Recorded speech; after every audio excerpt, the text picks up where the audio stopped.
बहुत समय पहले की बात है। एक प्रतापी राजा थे जिन्हें अनोखी चीज़ों का बड़ा शौक था।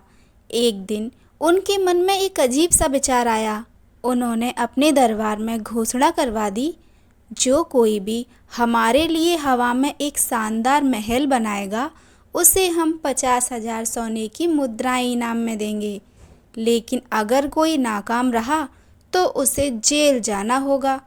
पूरी सभा में सन्नाटा छा गया। सबने सोचा, भला हवा में कोई महल बन सकता है? यह तो सरासर नामुमकिन है। कई दिन बीत गए, कोई आगे नहीं आया। राजा की इस सनक से प्रजा और दरबारी सभी परेशान थे। तभी गांव के एक चतुर और समझदार बुजुर्ग ने राजा की इस चुनौती को स्वीकार कर लिया। उन्होंने राजा से कहा, महाराज, मैं आपके लिए हवा में महल बनाने को तैयार हूँ।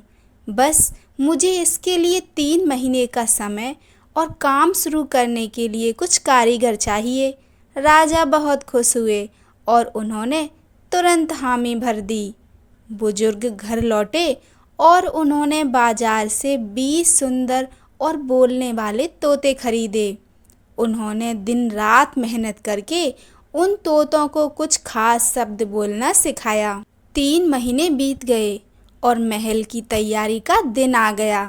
बुजुर्ग राजा के दरबार में पहुँचे और बोले, महाराज, महल बनाने वाले मुख्य कारीगर आ चुके हैं।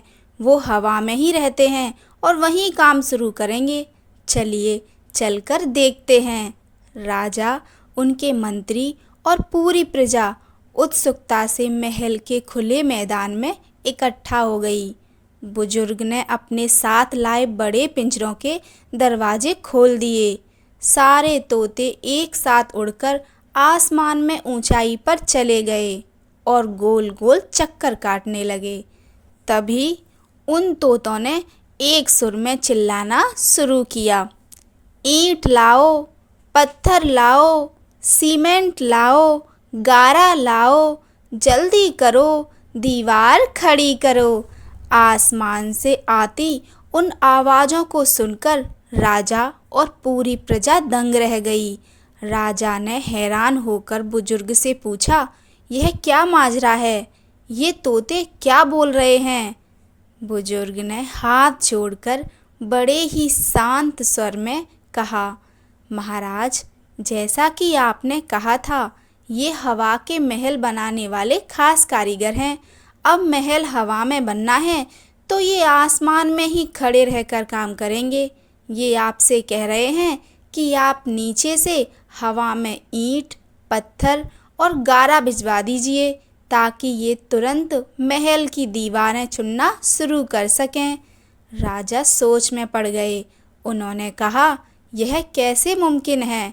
भला नीचे से हवा में ईंट पत्थर कैसे भेजे जा सकते हैं?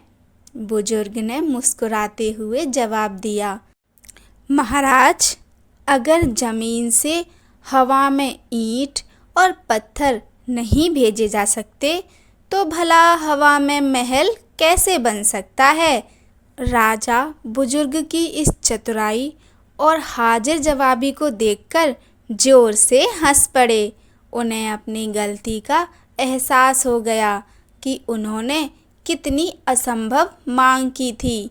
राजा ने बुजुर्ग को जेल भेजने के बजाय उनकी बुद्धिमानी के लिए उन्हें भारी इनाम देकर विदा किया।